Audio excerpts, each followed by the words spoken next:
The alarm didn't even need to go off anymore. My eyes opened before it, like my body already knew the routine too well. The house was quiet, that rare kind of silence that used to feel peaceful. I lay there for a second longer than usual, staring at the ceiling, noticing how heavy my chest felt before the day had even started. I told myself to get up, just like always. But something in me hesitated, not physically, just enough to feel it. And even that tiny pause made me uneasy, like I was already falling behind something I couldn't name. In the kitchen, everything looked exactly the same as yesterday. Same mugs, same counter, same faint hum of the refrigerator filling the space. I poured coffee without thinking, my hands moving automatically, like they'd done this 1,000 times before, which they had. I leaned against the counter, staring at the steam rising, waiting for that small sense of calm it used to bring. It didn't come. Instead, there was this quiet pressure building under the surface, like something was trying to get my attention but didn't have words yet. And I didn't want to hear it anyway. Footsteps broke the silence, small, quick, familiar. One of my kids walked in, hair messy, eyes half open, asking what was for breakfast. I turned instantly, smiled without thinking, voice soft and steady like it always was. "Give me a second, okay?" I said, already moving. It was automatic. Everything was. I cracked eggs, grabbed plates, poured juice, all while nodding at little questions and half listening to stories I'd heard before. From the outside, nothing was off. But inside, there was this strange disconnect, like I was performing something I used to feel. By the time we got out the door, the morning had picked up speed. Shoes, backpacks, reminders, last-minute searches for things that should have been ready. I kept everything moving, one step ahead, solving problems before they fully formed. Other parents stood nearby at drop-off, chatting casually, coffee cups in hand. Someone smiled at me, told me I always seemed so organized. I smiled back, said something light, something easy. But as I walked back to the car, the quiet hit again, and this time it didn't feel peaceful. It felt empty, like something was missing, and I didn't know when it disappeared. Driving home, I didn't turn the radio on. I just sat in the silence, hands steady on the wheel, eyes fixed ahead. This was supposed to be the break, the part of the day where things slowed down, but my mind didn't follow. It kept running, jumping from one task to the next, already building the rest of the day before I'd even stepped back inside. And underneath all of that, there was something quieter. A question I didn't fully let form because I already knew. If I let it surface, I wouldn't like the answer. Back at home, I moved through chores like a checklist. Laundry started, counters wiped, groceries unpacked. Each task finished, one after another, efficient and controlled. It should have felt satisfying. That sense of getting things done, staying on top of everything. But it didn't land the way it used to. Instead, there was this dull feeling, like I was just filling time instead of living in it. I paused for a moment, standing in the middle of the room, trying to remember what I used to enjoy doing when no one needed me. Nothing came to mind right away, and that scared me more than I expected. The call came from the other room, casual and small. "Mom?" Just that, nothing urgent. I heard it clearly, and for a second, I didn't move. My body stayed still, my mind catching up a beat too late. I thought maybe they'd figure it out. Maybe they didn't really need me. It lasted less than a second, but it was enough to feel wrong, enough to make my chest tighten. I pushed it down immediately, walked in with a normal tone, helped like always, but something had shifted. Because now I knew I was capable of that hesitation. Later that afternoon, I found myself sitting in the car outside the house, engine off, hands still on the wheel. I had already gotten back from pickup. The kids were inside, voices faint through the door. I should have gone in right away, but I didn't. I just sat there staring ahead, letting the silence stretch longer than it should have. It wasn't that I didn't want to be with them. It was something harder to explain. Like, I needed one more minute to feel like myself before stepping back into everything again. And even that felt like something I wasn't supposed to need. That evening, everything looked normal again. Dinner on the table, conversations about school. Small laughs, small interruptions, the usual rhythm. I nodded, responded, kept things moving. But halfway through, I noticed something strange. I was listening, but not fully there. Like there was a thin layer between me and the moment. I watched myself smile, watched myself respond, and it felt distant. That feeling crept in slowly, but once I noticed it, I couldn't ignore it. And I started wondering how often this had been happening without me even realizing it. When the spill happened, it was nothing. Just juice tipping over, spreading across the table, dripping onto the floor. A small accident. The kind I'd handled calmly 100 times before. But this time, something in me snapped faster than I could stop it. My voice came out sharper, louder than I intended. The room went quiet for a second, and then I saw the look. Not fear, just confusion. That was worse. I froze, immediately softening, apologizing, grabbing a towel. But inside, something dropped, because that reaction didn't feel like a one-time mistake. It felt like something deeper breaking through. That night, after everything settled, I moved through the house slower than usual. Lights off. Dishes done. Doors checked. My partner asked if I was okay, his voice casual but noticing something I hadn't said out loud. I nodded, gave the same answer I always did. Just tired. It came out easily. Too easily. Because it wasn't a lie, but it wasn't the truth either. And as I stood there, I realized I didn't know how to explain the difference. I didn't know how to say that rest wasn't fixing it, and that scared me more than I let show. Later, sitting alone in the living room, I didn't reach for my phone or turn on the TV. I just sat there, letting the quiet settle around me. The house felt still, almost too still. And for the first time, I didn't try to distract myself from what was building underneath everything. I let the thought come all the way through. Clear. Uncomfortable. I didn't recognize my own life anymore. Not because it was wrong, but because I couldn't find myself in it. And once that thought landed, it didn't leave. It just stayed there, asking a question I wasn't ready to answer. What happens if nothing changes? The next morning didn't feel new. It felt like a continuation of something unfinished. I stood in front of the bathroom mirror, toothbrush in hand, staring at my reflection, a second longer than usual. My face looked the same. Tired, maybe, but normal. Nothing that would make anyone stop and ask questions. I forced a small smile, testing it like I needed to make sure it still worked. It did. That almost made it worse. Because if everything looked fine on the outside, how was anyone supposed to notice what was changing underneath? Breakfast moved the same way it always did, but I felt slightly out of sync with it. My kids talked over each other, laughing, asking questions, reaching for things across the table. I responded, nodded, kept everything flowing. But there was a delay inside me. Like my reactions were half a second behind. I caught myself staring for a moment too long, just watching them instead of being fully in it. And then I snapped back, filled the silence, kept it moving. But that small gap stayed with me. How many moments had I already missed without realizing it? Later, at the grocery store, I found myself standing in the middle of an aisle, staring at shelves I'd seen 100 times. Same brands, same choices, same routine. I reached for something, then stopped halfway, my hand just hovering there. It felt strangely pointless for a second, like I was repeating a script instead of making a choice. I glanced around, half expecting someone to notice me, just standing there doing nothing. But no one did. Everyone else was moving normally. And that made me feel even more out of place, like I was the only one who couldn't keep up with something invisible. When I got home, the quiet felt heavier than before. Not peaceful, just full. I set the bags down, unpacked everything slowly, more aware of each movement than usual. The sound of plastic crinkling, the fridge door opening, the soft thud of things being placed on shelves.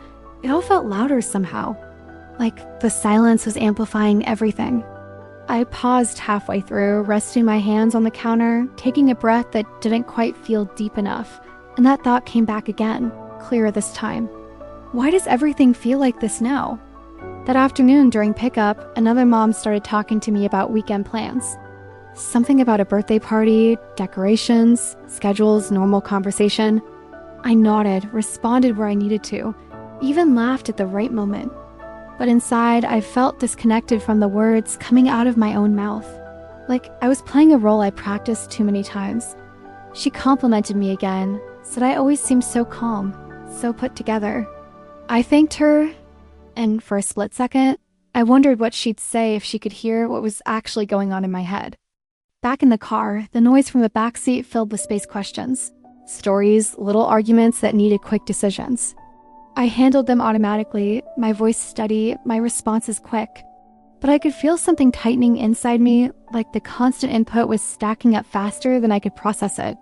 One question turned into another, then another, and suddenly I felt overwhelmed by how much I was needed in that moment. Not in a big, dramatic way, just in that steady, nonstop way that never really pauses. And I caught myself gripping the steering wheel a little tighter than usual. When we got home, the energy didn't slow down. Shoes kicked off, bags dropped, voices echoing through the house. I moved through it, picking things up, redirecting, answering, solving. But my patience felt thinner than it should have been. Small things started to irritate me, noise that was too loud, questions that came too fast, interruptions that never seemed to end. I kept it under control mostly, but inside I could feel it building again.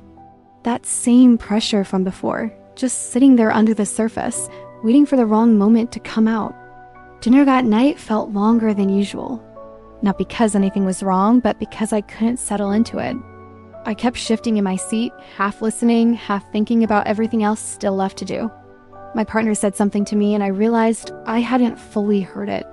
I asked him to repeat it, smiling like it was nothing. He looked at me for a second longer than usual before continuing. It wasn't obvious, but it was enough to make me wonder if he was starting to notice something I hadn't said out loud yet.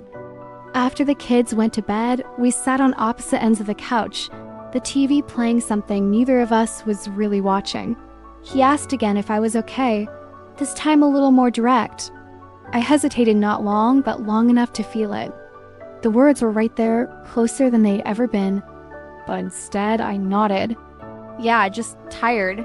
It came out softer this time, less convincing even to me. He didn't push, just nodded back. And somehow, that made it heavier. Because the conversation ended before anything real could start. Later, I stood in the kitchen alone, rinsing the last glass, watching the water run over my hands. The house was quiet again, but this time it didn't feel calm. It felt like everything I'd been holding in all day was finally catching up. I turned the faucet off and just stood there, hands resting on the edge of the sink, staring down without really seeing anything. The thought was there again, but now it wasn't subtle. It was clear. I'm not okay. And instead of pushing it away, I stayed there with it for a second longer than I ever had before. When I finally walked back into the living room, the air felt different. Not lighter, but more honest somehow. I sat down slowly, noticing how tired my body actually felt, not just physically, but deeper than that. And for the first time, I didn't try to fix it, explain it, or distract myself from it. I just let it be there. And that's when something shifted, not in a big, obvious way, but enough to matter. Because now the question wasn't whether something was wrong anymore. It was what I was going to do about it. The next day didn't start with pressure, it started with awareness. I noticed it the moment I opened my eyes before I even moved. That same heaviness was there, but now it had a shape to it. I couldn't ignore it as easily anymore. I lay still for a few seconds, listening to the quiet house, feeling my breath move in and out like I was trying to measure something I didn't fully understand yet. And a thought settled in, steady this time, not rushed or hidden.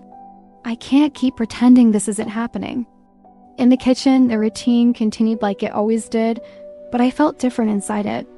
I poured coffee, watched the steam rise, and instead of pushing my thoughts away, I let them stay. Not all of them, just enough to notice the pattern. The constant doing, the constant giving. The way there was always something or someone pulling at me. I leaned against the counter, gripping the edge lightly, and for the first time, I didn't rush to fill the silence. I just stood there, realizing how long it had been since I'd actually checked in with myself. When the kids came in, I moved with them, but slower. Not physically, everything still got done, but mentally, I was more aware of each moment. The questions, the noise, the energy. It didn't feel wrong.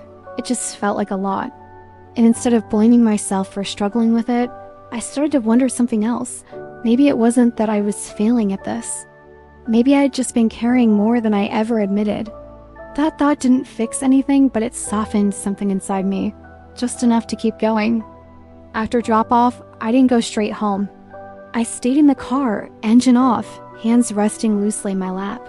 The silence felt different, now not empty, not overwhelming, just quiet. I stared out the windshield, watching nothing in particular, and let my thoughts come without pushing them away. They didn't rush in all at once. They came slowly, one at a time. And one of them stayed longer than the others. When was the last time I did something that was just for me? I couldn't answer it right away, and that felt important. Back at home, I moved through the house, but I didn't jump into chores immediately. I noticed things instead. The light coming through the window, the stillness of the rooms, the absence of noise that usually filled every corner. I walked into the living room and sat down, not because I had time, but because I decided to take it, even if it was just a few minutes. And at first, it felt uncomfortable, like I was doing something wrong by not being productive. But then, slowly, that feeling started to loosen. Later, when my partner got home, I felt the familiar hesitation building again. That moment where I had a choice to say something real or keep things easy. He asked how my day was, casual, routine. I started to answer the usual way, the automatic response already forming. But I stopped halfway. The words didn't come out. Instead, there was a pause. A real one this time. He looked at me waiting, and I could feel my heart beating a little faster, like I was about to step into something I couldn't take back. "I don't think I'm okay," I said quietly. The words felt heavier once they were out in the open, like they carried more truth than I was used to hearing from myself. For a second, nothing happened. No reaction, no interruption, just silence. And in that silence, I felt exposed in a way I hadn't before. Like, I'd finally let someone see past the version of me I'd been holding together for so long, and I didn't know what was going to come next. He didn't respond right away. He just shifted slightly, turning toward me more fully, like he was trying to understand before speaking. "What do you mean?" He asked, not dismissive, not panicked, just careful. That question should have been simple to answer, but it wasn't, because how do you explain something that doesn't have a clear reason? I took a breath, trying to find the words, realizing how long I'd avoided putting them together. "I don't feel like myself anymore," I said slowly. And I don't know when that started. The conversation didn't fix everything. It didn't suddenly make things clear or easy, but it changed something important. It made it real outside of my own head. I wasn't carrying it alone anymore. We talked in pieces, not perfectly, not with all the right words, but enough to feel like I wasn't completely invisible inside my own life. And even though nothing around me had changed yet, something inside me had, because I'd finally stopped hiding from what I was feeling.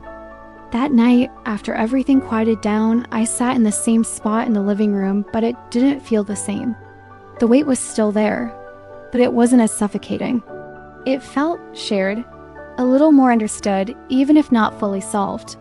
I leaned back, exhaling slowly, letting my body settle into the stillness. And for the first time in a while, I didn't feel like I was fighting against my own thoughts. I was just sitting with them. And somehow, that felt like the beginning of something, not an ending, not a solution, but a shift I couldn't ignore anymore.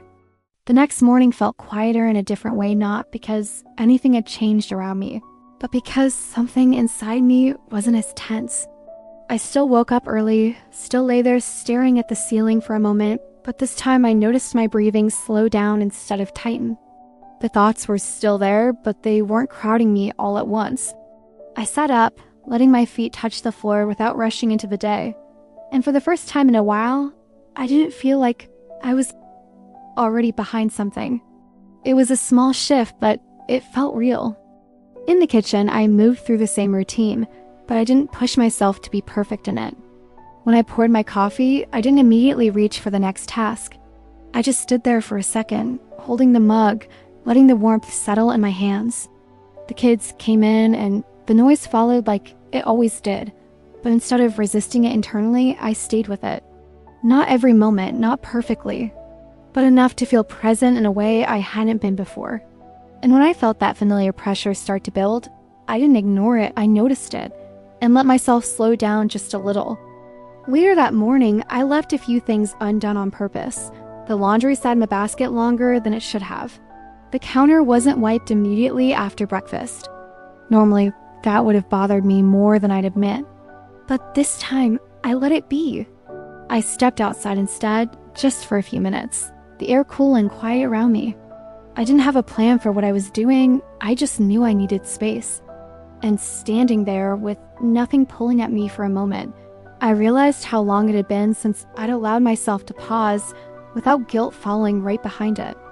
When I got back, the day continued like it always did, but I approached it differently, not in big dramatic ways. Just small adjustments. I answered when I could, instead of immediately. I said, "Give me a minute," and actually took it. And when I felt overwhelmed, I didn't turn it into frustration right away.